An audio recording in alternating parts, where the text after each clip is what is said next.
দুর্গাপুর, পাটিকাবাড়ি, উজান গ্রাম, আপনারা যারা বিভিন্ন দলের দৌড়াদৌড়ি কেন করতো এর ভবিষ্যতে যখন আপনারা মনে রাখুন, একটা প্রতিষ্ঠিত জিনিস উৎখাত করে আরেকটা জিনিস সেখানে প্রতিষ্ঠা করতে হয়, কি ঠিক না? সংগ্রামী সাথী বন্ধুগণ, সাঁওতিয়া থানার নামে এখানে পুলিশ ক্যাম্প রয়েছে, কি ঠিক না? এখানে থানা যদি উদ্বোধন করতে হয়, আমাদের সর্বপ্রথম এই পুলিশ ক্যাম্প এখানে উৎখাত করতে হবে। সংগ্রামী সাথী বন্ধুগণ, আমাদের দ্বিতীয় পদক্ষেপ, আমাদের সাঁওতিয়া থানার নামে ইবি থানাকে আমাদের বয়কট করতে হবে। আর বয়কট যদি করতে হয়, আমাদের 6টা ইউনিয়নের সমস্ত অভিযোগ ওখান থেকে উঠে আনতে হবে। রাজি আছেন? এবং আমরা কোনো অভিযোগ ওখানে দেব না, এবং ওই ইবি থানা থেকে সাঁওতিয়া থানায় যদি কোনো পুলিশ যদি প্রবেশ করে আমরা বাধা দেব, ঠিক না? এটা যদি আপনারা করতে পারেন, অবশ্যই আমাদের থানা আমাদের হবে।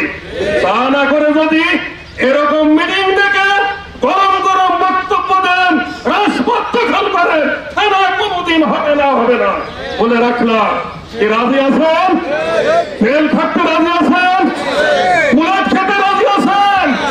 সংগ্রামী সাথী বন্ধুগণ, এই আমাদের অধিকার, আমার জন্য যদি আমার থানার একটা কর্মীর গায়ে, একটা লোকের গায়ে যদি বুলেট লাগে, ওই 5 তারিখের মতো ওই থানা আমরা ঘুরিয়ে দেবো। রাজি আছেন? সাথী বন্ধুগণ, এই শপথ নিয়ে যদি সামনের দিকে অগ্রসর হতে পারেন, আমার থানা আমার থাকবে, কারোর আশা নয়, আমার থানা আমাকে আদায় করতে হবে। কি রাজি আছে? সংগ্রামী সাথীগণ, বক্তব্য দেওয়ার সময় শেষ হয়ে গেছে, বক্তব্য শুনেছি, এবার কর্মসূচি, কি ঠিক না? আপনারা যদি মঙ্গলবারে থানা আসান অধিক সংখ্যক সমাগম যদি দেখাতে পারেন, তাহলে আমরা যারা এই বাস্তবায়ন কমিটি আছে এরা অনুমান করবে না থানা চাই, কি ঠিক না? এদের উপর ডিফেন্স করে যে কর্মসূচিগুলো আমরা এখন বললাম, এই কর্মসূচি আমরা নিতে পারবো, কি ঠিক না?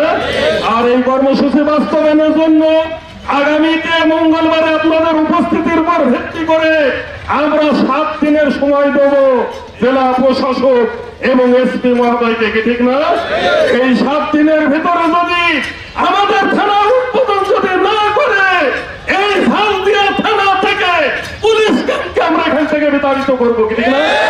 সংগ্রামী সাথী বন্ধুগণ, এইভাবে কাজ করেন, কিছু আঘাত আসবে, কিছু জঞ্জাল জরিমানা আসতে পারে, এটা ছাড়া এদেশের কোনো কিছু পরিবর্তন হয়নি। হয়েছে নাকি? হলে হবেও না।